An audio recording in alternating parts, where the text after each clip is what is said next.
Investigadores rusos, a finales de los 40, mantuvieron a 5 personas despiertas durante 15 días, utilizando un estimulante basado en gas.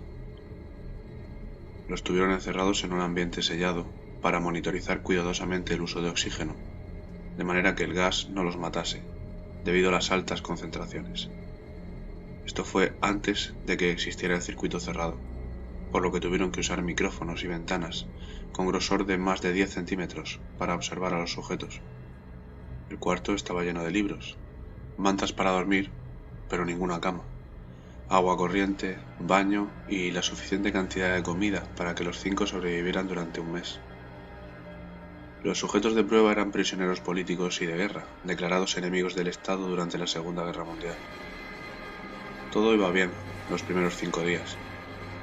Los sujetos rara vez se quejaban después de que falsamente se les había prometido su libertad si aceptaban tomar parte en la prueba y no dormir durante 30 días. Sus conversaciones y actividades fueron monitorizadas y los científicos notaron que, conforme pasaba el tiempo, ellos empezaban a hablar sobre incidentes traumáticos de su pasado. Después de 5 días, se empezaron a quejar de las circunstancias y eventos que los llevaron a donde estaban, y empezaron a demostrar paranoia severa. Dejaron de hablar entre ellos y comenzaron a murmurar de manera alterna en los micrófonos. De alguna manera, todos parecían creer que podían ganar la confianza de sus captores si traicionaban a sus camaradas. En un principio se creyó que esto era un efecto del gas. Después de 9 días, el primero de ellos empezó a gritar. Corrió por todo el cuarto gritando repetidamente durante 3 horas seguidas. Después, trató de continuar gritando, pero solo podía dar algún grito ocasional. Los científicos postularon que físicamente se había destrozado las cuerdas vocales. La parte más sorprendente de este comportamiento fue la reacción de sus compañeros. O mejor dicho, la no reacción, ya que continuaban murmurando en los micrófonos, hasta que el segundo de los prisioneros comenzó a gritar. 2 de los prisioneros que no gritaban tomaron los libros y llenaron página tras página con sus propias heces, y de manera calmada los pusieron sobre las ventanas del cuarto. Los gritos cesaron de repente, al igual que los murmullos en los micrófonos. Pasaron otros 3 días.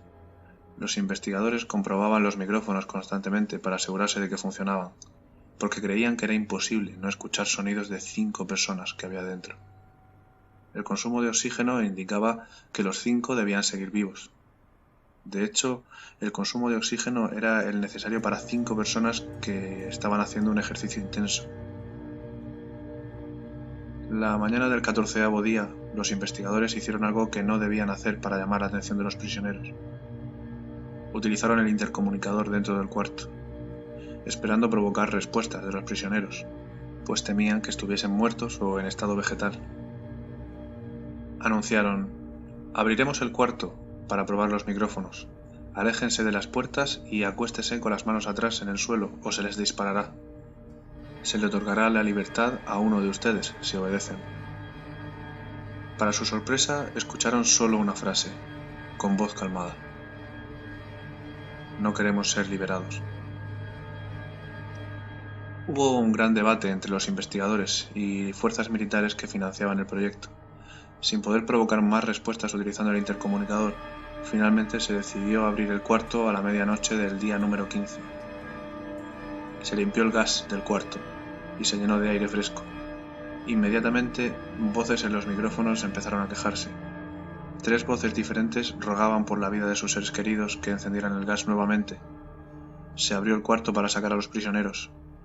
Gritaron más fuerte que nunca, al igual que los soldados, cuando vieron lo que había dentro. 4 de los sujetos seguían vivos. Las raciones de los pasados 5 días no habían sido tocadas.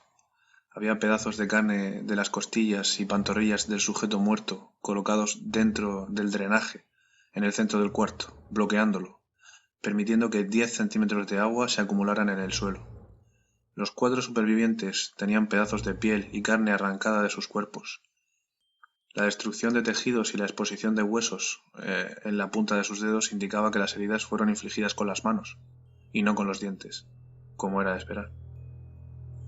Al examinarlos, se descubrió que la mayoría de las heridas fueron autoinfligidas. La piel y los órganos de detrás de las costillas fueron eliminados, mientras que el corazón, los pulmones y el diafragma seguían en su lugar. El tracto digestivo de los 4 sujetos podía verse trabajar, digiriendo comida. Era indiscutible que estaban digiriendo su propia carne, y que ellos la arrancaron y se la comieron en el transcurso de los días. La mayoría de los soldados eran fuerzas especiales rusas en las instalaciones, pero aún así muchos se negaron a regresar al cuarto para sacar a los prisioneros. Estos, sin embargo, insistían a gritos en que los dejaran dentro, y de manera alterna rogaron y demandaron que se encendiera el gas nuevamente, para evitar quedarse dormidos. Para sorpresa de todos, los sujetos pusieron una resistencia feroz durante la extracción. Un soldado ruso falleció cuando uno de los sujetos le mordió el cuello. Otro fue gravemente herido cuando otro de los prisioneros le mordió la arteria femoral y los testículos. Otros 5 soldados perdieron la vida, si se cuenta aquellos que se quitaron la vida en las semanas posteriores al incidente. Durante la lucha, uno de los prisioneros dañó su bazo, sangrando de manera casi inmediata. Se intentó sedar al sujeto, pero fue imposible. Se le inyectó más de 10 veces la dosis humana de morfina, y aún así luchó como un animal rodeado, rompiendo las costillas y un brazo de un doctor. Se le veía latir el corazón al máximo durante 2 minutos completos, mientras se desangraba. Y continuó gritando más de 3 minutos, atacando a quien se le acercaba, repitiendo la palabra más una y otra vez, cada vez más débil hasta que cayó en silencio. Los otros 3 supervivientes fueron inmovilizados fuertemente y llevados hacia instalaciones médicas. 2 de ellos, con cuerdas vocales intactas, demandaban continuamente más gas para permanecer despiertos. El más herido de los 3 fue llevado al único cuarto de cirugía que había en las instalaciones. En el proceso de su preparación para colocar nuevamente sus órganos en su lugar, se detectó que el sujeto era completamente inmune a los sedantes. Peleó furiosamente cuando el gas anestésico se le estaba colocando. Se necesitó un poco más de anestesia de la normal para sedarlo, pero al momento que sus ojos se cerraron, su corazón se detuvo. En la autopsia se encontró que en su sangre había 3 veces la cantidad normal de oxígeno. También se rompió 9 huesos en la lucha para no ser controlado. El segundo superviviente era el que primero gritó del grupo.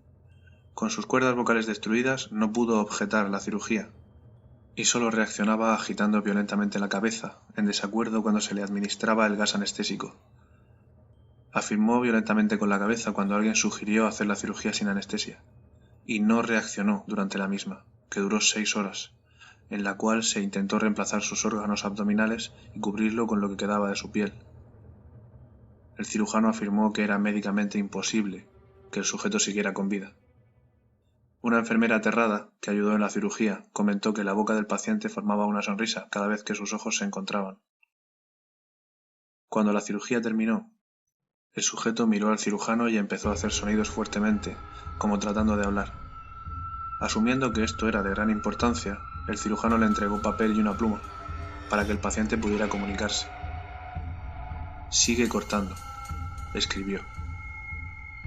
Se le hizo la misma cirugía sin anestesia a los otros 2 sujetos. Se les tuvo que inyectar un paralítico, pues ellos reían constantemente, y le era imposible realizar la operación al cirujano. Una vez paralizados, solo podían interactuar con sus ojos. En el momento en el que pudieron hablar nuevamente, exigieron una vez más el gas estimulante. Los investigadores trataron de averiguar por qué se lastimaron de esa forma a sí mismos, y por qué querían el gas nuevamente. La única respuesta fue: «Debo permanecer despierto». Se reforzó a los 3 sujetos y los devolvieron al cuarto para esperar su destino. Los investigadores, enfrentando la furia de sus benefactores militares por haber fallado las metas del proyecto, consideraron dar eutanasia a los prisioneros. El comandante, un ex KGB, vio potencial en el proyecto y en su lugar decidió ver qué pasaría si ponían el gas nuevamente. Los científicos se negaron rotundamente, pero al final tuvieron que aceptar. En preparación para ser sellados nuevamente en el cuarto, los prisioneros fueron conectados a un monitor EEG. Para sorpresa de todos, los 3 dejaron de pelear en el momento que se dieron cuenta de que les devolverían el gas. En este momento era obvio que los 3 estaban haciendo un gran esfuerzo por mantenerse despiertos. Uno de los prisioneros estaba murmurando una canción. El sujeto mudo peleaba con sus ataduras de piel, como si tratara de enfocarse en algo. El último sujeto mantenía su cabeza en la almohada y parpadeaba rápidamente. Siendo este el primero al que se le puso el EEG, la mayoría de los investigadores monitoreaban sus ondas cerebrales con sorpresa. Eran normales la mayor parte del tiempo, aunque algunas veces aparecía una línea recta de manera inexplicable. Parecía que repetidamente sufría muerte cerebral. Mientras analizaban los datos, una enfermera notó que los ojos del sujeto se cerraron. Sus ondas cerebrales cambiaron inmediatamente por las del sueño profundo y luego se pusieron rectas, y de manera simultánea su corazón se detuvo. El único sujeto que quedaba, que podía hablar, comenzó a gritar para que lo encerraran en ese momento. Sus ondas cerebrales mostraban las líneas rectas del sujeto que acababa de morir por quedarse dormido. El comandante dio la orden de sellar el cuarto con los 2 prisioneros dentro, junto con otros 3 científicos. Uno de los 3 inmediatamente tomó un arma y abrió fuego contra el comandante, matándolo de un tiro entre los ojos. Después apuntó al prisionero mudo y le voló el cerebro. Apuntó al prisionero que quedaba vivo, mientras que los demás investigadores escaparon del cuarto. «No me encerrarán con estas cosas. No contigo», le gritaba el prisionero que estaba atado al camastro. «¿Qué eres?», demandó. «Necesito saber». El prisionero sonrió. «¿Tan fácil te has olvidado de mí?», le preguntó el prisionero. «Somos vosotros. Somos la locura que está encerrada en todos vosotros, rogando por libertad en cada momento de su vida, desde lo más profundo de tu mente animal. Somos aquello de lo que te escondes en tu cama todas las noches. Somos lo que duermes y silencias y paralizas cuando te vas a tu cielo nocturno, donde no te podemos alcanzar». El investigador hizo una pausa, apuntó al corazón del prisionero y disparó.